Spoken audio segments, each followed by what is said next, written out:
எப்படி இருக்கீங்க? This is Sukanya. YouTube channel start பண்ணி என்னோட 19 days கம்ப்ளீட் ஆயிடுச்சு.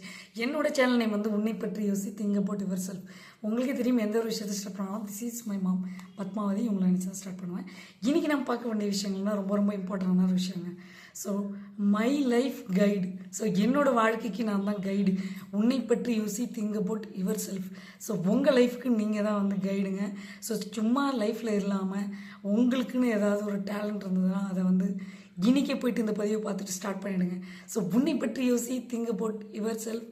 அண்டு மை லைஃப் கைடு யார்கிட்ட இருக்குது? ஸோ நம்மள்கிட்ட தான் இருக்குது. ஸோ நம்ம ஒரு இலக்கை நோக்கி ஓடிக்கிட்டே இருக்கணும். ஸோ வழிகாட்டுதல்ன்றது நமக்கு நாமளே வழி வகுத்துட்டு போய்கிட்டே இருக்கணும். நல்ல பாதையில் போனீங்கன்னா யாராவது ஒரு ஆள் கண்டிப்பாக நமக்கு வழிகாட்டுதல் கைட் காடு கூட வருவார். டைரெக்டாக வர மாட்டார், இன்டைரக்டாக வருவார். Bye bye, see you later. உங்கள் சுகன்யா. இந்த விஷயம் உங்களுக்கு பிடிச்சதுனா லைக் பண்ணி ஷேர் பண்ணி சப்ஸ்கிரைப் பண்ணுங்கள். ஸோ பக்கத்தில் இருக்க பெல் பட்டனை கிளிக் பண்ணுங்கள். அப்போ தான் நாங்கள் போடுற ஒவ்வொரு வீடியோவும் உங்களுக்கு நோட்டிஃபிகேஷனாக வியூ ஆகும். Bye bye.